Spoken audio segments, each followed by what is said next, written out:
exprimez votre conviction quoi qu'il arrive. Exprimez votre conviction quoi qu'il arrive. Voilà le texte. C'est un petit peu bizarre, mais vous allez comprendre. Et le support biblique, c'est Zacharie 8, verset 16. Dites la vérité, chacun à son prochain. C'est comme ça que vous sauverez les gens. Vous pouvez prendre des coups, vous pouvez être injurié, vous pouvez perdre votre travail, mais vous devez dire la vérité.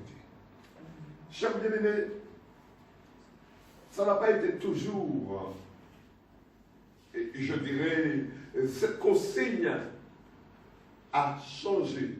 Parce qu'à un moment donné, Dieu a fait la différence entre son peuple et les païens, et c'est pourquoi il avait demandé le silence. Garde le silence. Reste en paix, car j'ai fait une différence entre mon peuple et l'Égypte. Reste en silence. Mais aujourd'hui, devant cette, je dirais, cette bonne nouvelle, Jésus revient bientôt, le Seigneur veut rompre le silence, et le prophète Ésaïe, comme nous allons voir beaucoup, le prophète Ésaïe, qui a annoncé beaucoup de choses concernant, et je dirais, l'arrivée du Seigneur, concernant même le Saint-Esprit, va nous parler un tout petit peu. Prenez avec moi, ce n'était pas dans mon, je dirais, ce n'était pas dans ma publication, mais le Seigneur me dit, vois un peu Ésaïe, dans Ésaïe 28, verset 11. C'est une clé que le Seigneur donne à notre génération. C'est par des zones aux lèvres balbutiantes et au langage barbare que l'Éternel parlera à ce peuple. Amen. Amen. Là, mes bien-aimés, est-ce que vous ne voyez pas déjà l'amorce, l'arrivée du baptême du Saint-Esprit avec l'évidence du parler en langue? Amen. Amen. Amen. Et Jean 17, 37 nous dit, 37 à 39, longtemps, des années après, la parole se concrétise. Jean 17, Jean 7, 37. 7, 37. Ah, c'est une clé, bien aimé. Le Saint-Esprit. Amen. Et là, je parle encore en esprit parce que ça fait pas partie de mon message, mais je me laisse conduire par le Saint-Esprit. Alléluia. Chers bien-aimés, le temps est arrivé, il faut dire la vérité. Il faut exprimer votre conviction, quoi qu'il arrive. Même si on vous met dehors. Ce qui a déjà été fait. On m'a mis dehors de l'église. Mais ce n'est pas important. L'essentiel, c'est de faire connaître la vérité. Et je vous dis, chers bien-aimés, vous pouvez être dans une église, vous pouvez être actif dans l'église, vous pouvez faire des choses dans l'église, vous avoir une stature dans l'église. Si vous n'avez pas été baptisé du Saint-Esprit, vous ne faites pas partie de l'église de Christ. Amen. En entrant dans une église, à Éphèse, l'apôtre Paul a dit, alléluia, dans Acte 19, verset 1, je ne sais pas pourquoi, le Seigneur a changé la direction, j'aurais pu souvenir. Acte 19, verset 1. Pendant qu'Apollos était à Corinthe, Paul, après avoir parcouru les hautes provinces de l'Asie, arriva à Éphèse. Ayant rencontré quelques disciples, il leur dit, je vais au verset 2, Oui. Avez-vous reçu le Saint-Esprit quand vous avez cru? Ils lui répondirent, nous n'avons pas même entendu qu'il y ait un Saint-Esprit. Continuez. Il dit, de quel baptême avez-vous donc été baptisés? Ils répondirent, du baptême de Jean. Alors Paul dit, Jean a baptisé du baptême de repentance, disant au peuple de croire en celui qui venait après lui, c'est-à-dire en Jésus. Sur ces paroles, ils furent baptisés au nom du Seigneur Jésus. Là, chers bien-aimés, Oh, alléluia. la révélation de la prophétie d'Ésaïe Oh, alléluia. dans Ésaïe 28, 11. Et je vais encore aller plus loin, ça c'est l'esprit, c'est pas noté, mon Seigneur, je te fais confiance. Tu sais pourquoi tu le fais, même si c'est pour les esprits qui sont en train de m'écouter. Mais Seigneur, je crois que quelque chose est en train de se faire. Oh! Il y avait un païen, mes bien-aimés, qu'on appelait Corneille, dans Actes chapitre 10. Et Corneille, il était un homme droit, un homme intègre, un homme qui aimait Dieu, un homme de piété, etc. et tout cela. Et il criait au Seigneur, il priait. Acte chapitre 10, ma soeur. Ah, ok. Alors, à partir du verset 1. Acte 10, 1. Oui. Il y avait à Césarée un homme nommé Corneille, centenier de la cohorte dite italienne.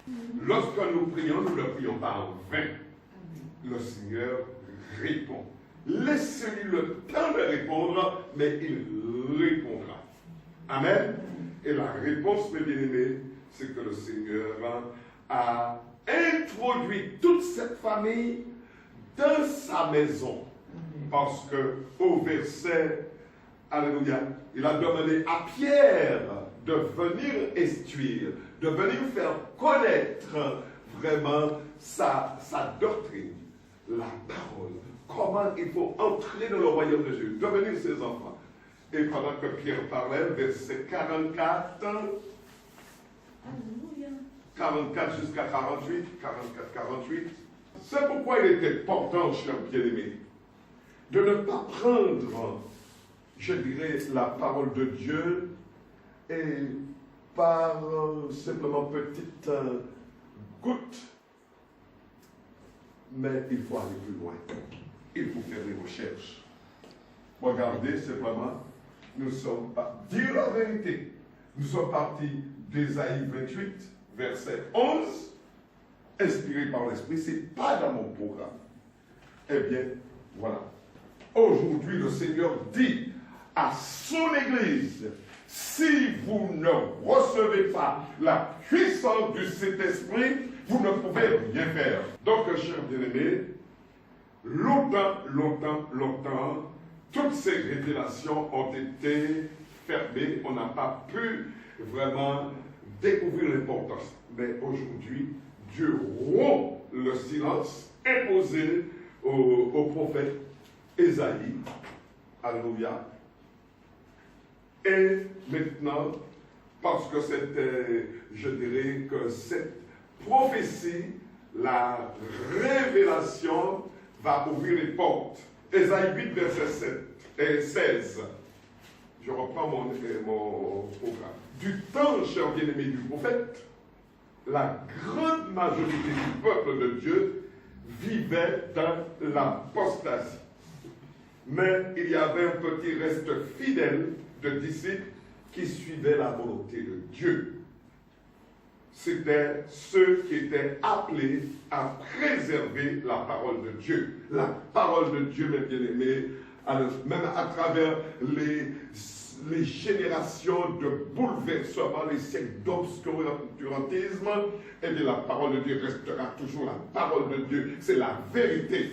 C'est pourquoi ceux qui sont, chers bien-aimés, alléluia, ceux qui sont vraiment au pied du Seigneur, le Seigneur va leur donner vraiment l'esprit de révélation, l'esprit de connaissance, tout, je dirais, tous les dons nécessaires afin de faire connaître la vérité. Exprimez votre conviction, quoi qu'il arrive. Même si des églises, des groupes ne font pas connaître ce que vous connaissez, ce que vous avez reçu dans la prière, mais faites-les savoir quand même. On vous internera, on vous mettra en prison, on vous persécutera, c'est pas grave. On l'a fait avec Jean le Baptiste, parce qu'il avait dit la vérité à Hérode, sa tête a été coupée, d'autres chrétiens aussi sont sous la persécution. Ce n'est pas grave, exprimez votre conviction, quoi qu'il arrive, quelle que soit l'époque. Les vrais disciples du Seigneur, ceux qui prient, jeûnent, lisent la parole de Dieu et les mettent en pratique, doivent lutter pour préserver la vérité inaltérable de Dieu afin de la transmettre à la génération suivante. Nous devons transmettre la vérité à la génération qui va venir. Amen. Amen. Alléluia. Ésaïe 8, verset 23. Chers bien-aimés, alléluia. Le temps des ténèbres est terminé parce que nous sommes à la dernière heure. La connaissance a augmenté. Nous voyons les signes, je dirais vraiment du retour du Seigneur, les signes qui ont été annoncés. Et maintenant le temps est proche. C'est pourquoi, encore une fois, le Seigneur nous dit, si les temps passés ont couvert d'opprobre le pays de Zabulon et le pays de Nephtali, les temps à venir couvriront de gloire la contrée voisine de la mer au-delà du Jourdain, le territoire des gentils. Amen. Essayons de discerner l'enseignement du prophète pour notre génération. Car aussi, le prophète, il veut nous dire quelque chose, mes bien-aimés. Lorsqu'il a annoncé cette phrase-là, par révélation, il n'était pas baptisé du Saint-Esprit. Hein? Il ne parlait pas langue, mais c'était pour nous. Vous comprenez très bien. Donc, il va annoncer encore quelque chose encore de plus important, mes bien-aimés. Les temps à venir couvriront de gloire la contrée voisine et le territoire des gentils. Amen. Leur avance. Le Seigneur m'a fait faire un petit détour, mais c'est sa volonté de connaître. Nous allons essayer de discerner, oh Dieu, vraiment ce que le prophète veut nous enseigner. Et moi, j'ai trouvé 3 clés de son enseignement. Premièrement, il a voulu faire un état des lieux concernant les pratiques occultes, le péché du peuple. Amen. Qui adorait les idoles. Même, mes bien-aimés, en Israël, le peuple de Dieu était dans la confusion parce qu'il marchait vraiment, je dirais simplement, et c'était le compromis. Et Dieu ne veut pas de compromis. Dieu est saint. Et si nous avons pris vraiment, je dirais, cette résolution, cette détermination de marcher avec le Seigneur, nous devons tout faire pour que nous soyons consacrés à Dieu.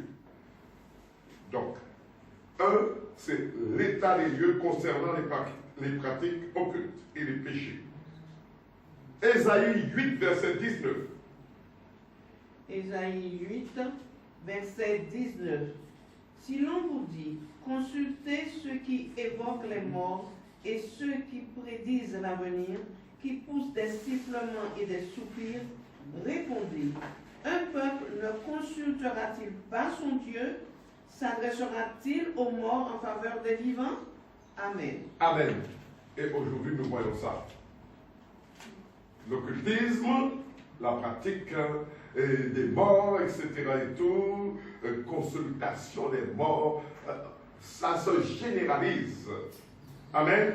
Mais je vous dis une chose, que le jugement de Dieu sera très sévère pour ceux qui ne seront pas dans leur péché, même dans l'Église. Alléluia. Il y a des choses cachées, mais le temps est arrivé maintenant où tout doit être découvert. Il y a l'esprit, le Seigneur m'a montré un peu la malédiction qui est sous le peuple parce que le peuple ne veut pas se repentir. On n'a pas passé. Amen. Deuxième clé, mes bien-aimés. Ensuite, au travers des visions prophétiques, le prophète communique l'espoir à une génération future d'exilés juifs qui seraient un jour libérés de leur captivité et rachetés par Dieu afin de servir de lumière aux païens. J'aimerais vous dire, vous rappeler, chers bien-aimés, que le salut vient des Juifs. Amen. Nous, païens, nous avons été sauvés parce que Dieu nous a greffés. Amen. Nous sommes greffés. Donc, nos coutumes, nos traditions, tout cela n'intéresse pas le Seigneur. Ce qui est important aujourd'hui, mes bien-aimés, c'est de chercher, de regarder, d'examiner, d'étudier la doctrine de Christ concernant le salut, parce qu'il est venu pour sauver. Et ensuite, mes bien-aimés, chose très importante, quand le salut vient des Juifs. Toutes les fêtes, etc., et tous les Juifs.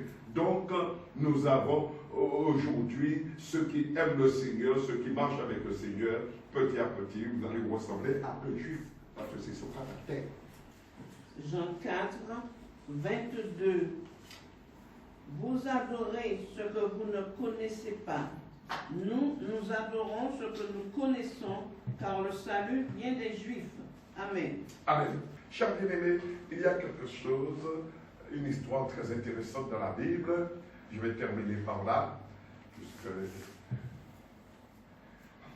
malgré mes précautions, le Seigneur m'a rattrapé quand même. Béni soit, que son nom soit béni. Je vais vous dire quelque chose. Réfléchissez bien à cela pour que vous ne soyez pas pris au piège. 2 Rois 17, 24, 25. Donc, beaucoup d'églises, mes bien-aimés, mais si nous ne savons pas comment servir au Seigneur, le Dieu d'Israël, alléluia, qu'est-ce qui va se passer? Ce sera la malédiction, ce sera toutes sortes de problèmes dans l'église et dans les familles. Ils ne me connaissent pas. Et pour terminer, chers bien-aimés, troisième point, j'avais dit 3 clés. Alors, le prophète Ésaïe déclare que Dieu enverrait le Messie pour sauver toutes les nations dans la terre. Amen. Toutes les nations de la terre. Ésaïe 9, versets 1 et 5. Amen. Donc Jésus, c'est vraiment la pierre d'angle, la pierre angulaire, et que toute la gloire lui appartienne au nom de Jésus. C'est pourquoi il dit, faites tout au nom de Jésus. Que Dieu vous bénisse.